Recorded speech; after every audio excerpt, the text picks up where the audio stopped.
Ayan, so andito na tayo sa Club Samal Resort dito po sa Samal Island. So day tour lang tayo dito. Ayan, so ito yung kanilang receiving area. Oh, ganda ng view. Sarap maligo. Ayan, silip tayo doon sa dagat. Ayan, sobrang pilo ng buhangin, ganda. Ayan ang presko kasi under the tree yung mga tables and chairs at pati yung upuan na yun na pwedeng humiga. Siyempre facing ka dun sa napakagandang dagat. Ito ng buhangin, ha?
Ayan, so andito na tayo sa Club Samal Resort dito po sa Samal Island. So day tour lang tayo dito. Ayan, so ito yung kanilang receiving area para sa mga guest. Ganda.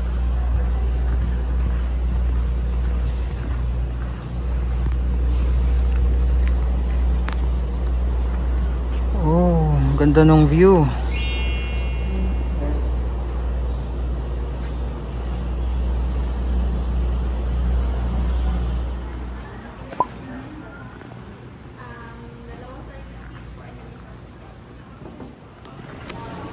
So yung binayaran natin per head na day tour nila dito sa Club Samal ay 1,300 pesos. Included na po yung lunch, plated lunch nila dito. So first time lang din natin makapunta dito. And tingnan natin kung ano bang mga makikita natin dito sa Club Samal. Ayan, so yan yung mga rooms and accommodations nila dito. Tapos yung kanilang pool area. Ayun, sarap maligo. Ayan, ligo tayo mamaya. Pero syempre, punta muna tayo dun sa dagat.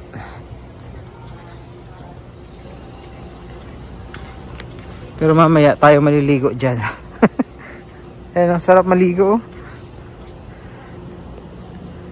Ayan, silip tayo dun sa dagat. Tingnan natin.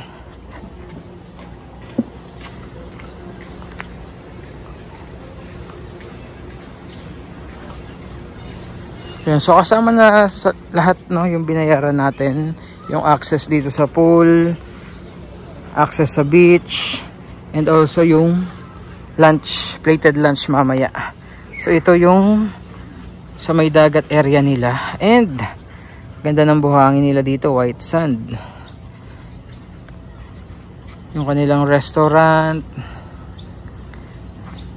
Ayan, and more tables and chairs dito sa beach area.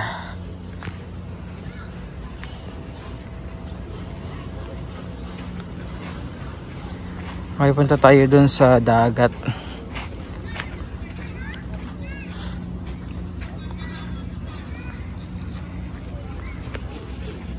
Ayan, ang ganda ng buhangin nila dito, no?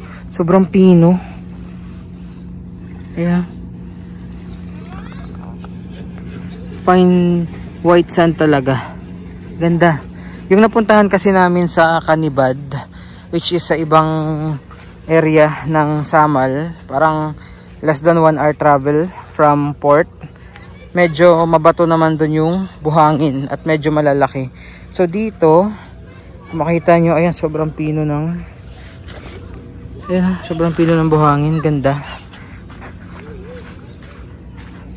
And yung dagat, sobrang lapit lang niya, parang less than 5 minutes travel time mula dun sa port ng Samal, no, kung saan tayo bumaba kanina.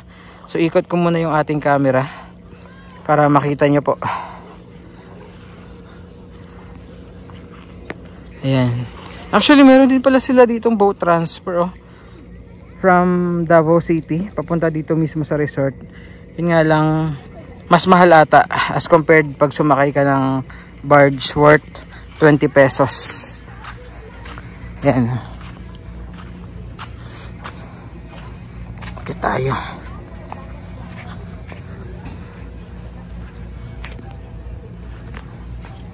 Ganda. So yan yung buong area nila dito. Nakaka-relax. And ganda ng view. So maganda pag weekday tour nila, no? Wala masyadong tao. Kaya masasulit mo talaga yung relaxation nyo dito.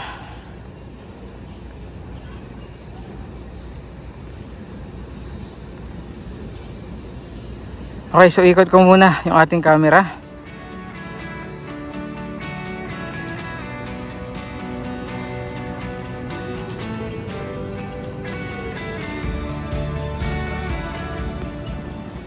So pakita ko pala sa inyo kung gaano lang ito kalapit, no, from Davao City. Actually nasa harap na harap lang natin. Ayan, oh. So yan lang po yung Davao City kung saan tayo galing kanina. Ayan, sobrang lapit lang talaga. And doon tayo sumakay nung barge papunta dito. Yan. Then again, no, napakalapit lang din niya, parang less than, parang mga 2 minutes trike ride lang from port ng Samal papunta naman po dito.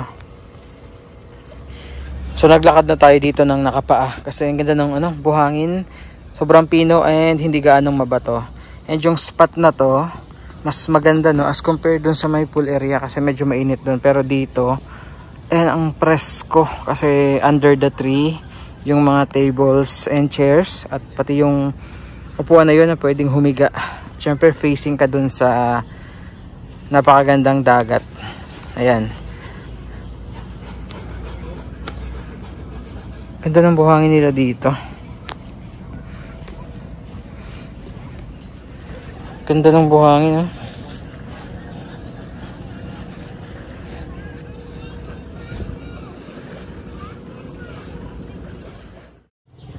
So ito naman po yung sa taas kung saan nandito yung kanilang restaurant area. Ayan, napakalawak. And pakita ko yung view dito sa taas. Umakyat kami kasi medyo umambon, pero umaraw na naman po ulit. Tapos syempre yung view ng pool area. Ayan po.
So as of 5 PM po, pabalik na tayo ng Davao City at ito naman yung waiting area dito sa may Samal Island, and waiting tayo sa sasakyan natin na barge pabalik po ng Davao City.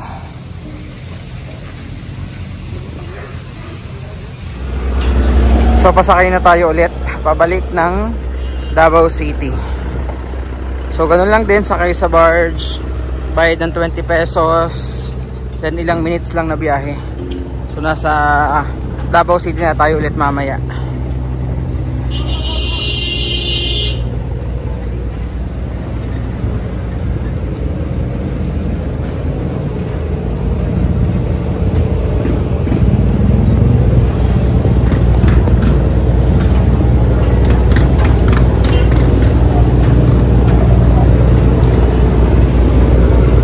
Nangangamoy yung dala nating kinilaw.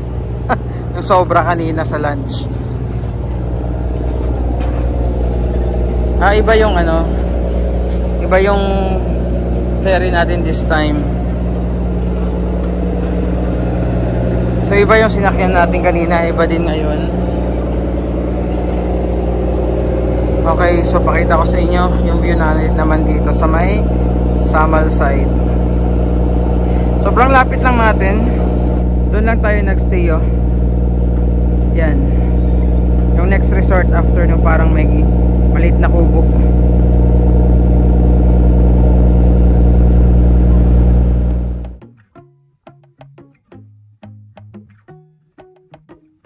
I wish I could be honest to the man in the mirror and keep a solid promise.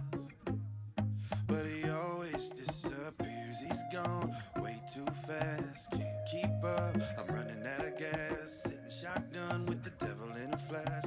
Burning both ends. How long could it last? What I got isn't what I want. I get lost in the thick of it all. God, why do I do this? All I wanna do is get higher, higher. Oh, I should be walking through the fire, fire. But I'm lying to myself. I can have it all, I can live it up. Always want more, I won't be enough. All I wanna do is get higher, higher. Oh.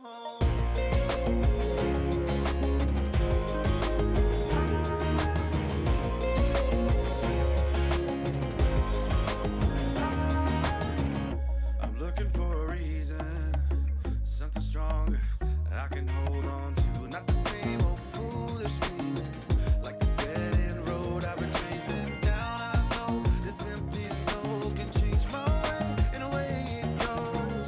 Take a chance and let the dice roll, forever let it go.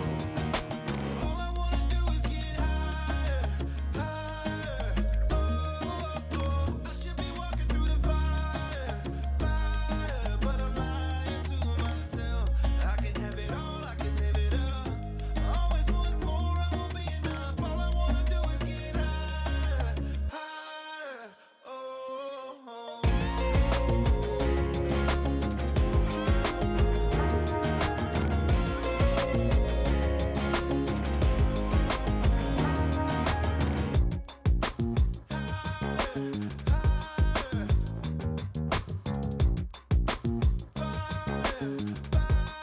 But I'm lying to myself. I can have it all, I can live it up.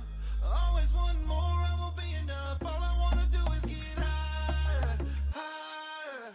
Oh.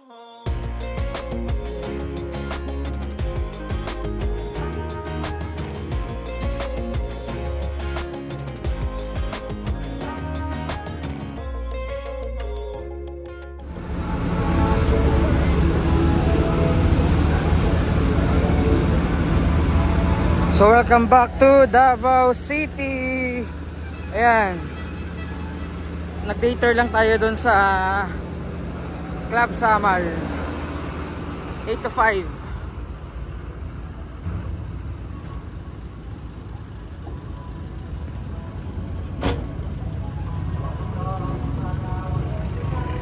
And ito, balik na tayo.